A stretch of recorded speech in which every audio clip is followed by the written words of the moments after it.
Je suis Christophe Olville, secrétaire de l'Union des victimes de Lubrizol, partie civile dans le potentiel procès de Lubrizol depuis le début. Je ne vois pas comment j'aurais pu accepter qu'un industriel vienne polluer mon jardin et les poumons de mes enfants sans rien dire.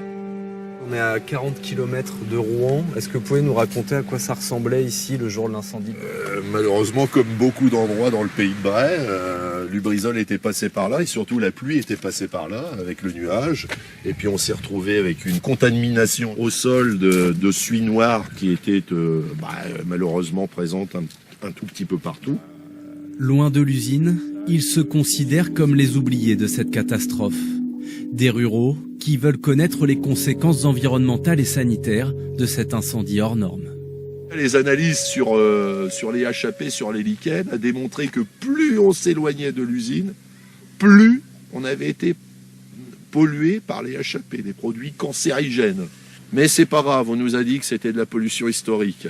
Quand on veut faire des prélèvements pour les faire analyser ou quoi que ce soit, ça coûte beaucoup d'argent. Et nos petites associations n'ont pas le budget. Est-ce qu'on peut laisser tomber et dire « allez, on tourne la page » et nos gamins se démerderont plus tard. On n'arrête pas de leur dire « sors de la planète, c'est entre vos mains ». Vous n'avez rien fait. Mais au bout d'un moment, on a 50 balais, ce serait peut-être bien aussi qu'on prenne notre part puis qu'on s'en occupe. Ils se battent aussi pour les petits agriculteurs de leur territoire. Pascal est l'un d'entre eux. En quelques heures, il a dû renoncer à récolter les fruits de plusieurs années de labeur. On nous a demandé de fermer la boutique. On a demandé de ne plus livrer les AMAP. Donc de quoi on va vivre? Donc on a eu faim pendant 3 mois. 3 mois, on se dit, on dormait plus. Enfin, on s'est dit, on vend. Mais on peut même pas vendre en fait, puisqu'on a une image maintenant, et même encore maintenant. Ça vous suit 4 ans après ? Bien sûr. Ah oui, vous avez pris une Lubrizol sur la tronche. Moi, c'est Pascal Hénache, paysan maraîcher en bio. Lors de l'incendie, j'étais dans la cour de la ferme et j'ai vu le nuage passer juste au-dessus de la tête. Et puis, il s'est mis à pleuvoir un quart d'heure après. Quand j'ai vu la couleur de l'eau sur les serres, j'étais vraiment très très inquiet. Moi, j'espère que Lubrizol va se prendre une amende sévère. Mais pas une amende sévère de 100 balles. C'est une amende qui est digne de ce nom par rapport à leur chiffre d'affaires. Obtenir des sanctions exemplaires et dissuasives, loin des barèmes prévus à ce jour par la législation française.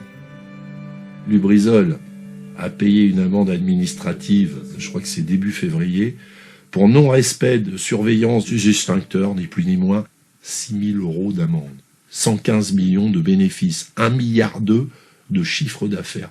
Est-ce qu'on peut vraiment penser en France qu'on peut faire respecter la loi correctement à certaines entreprises à risque en mettant des amendes à 6 000 €?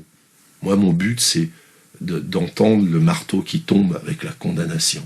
C'est peut-être une utopie, mais tant que le marteau ne sera pas tombé, tant qu'ils ne seront pas condamnés, je ferai en sorte d'être en travers de leur chemin pour la justice. Le 11 octobre prochain, les responsables de l'Union des victimes de Lubrizol iront faire entendre leur voix à l'Assemblée nationale.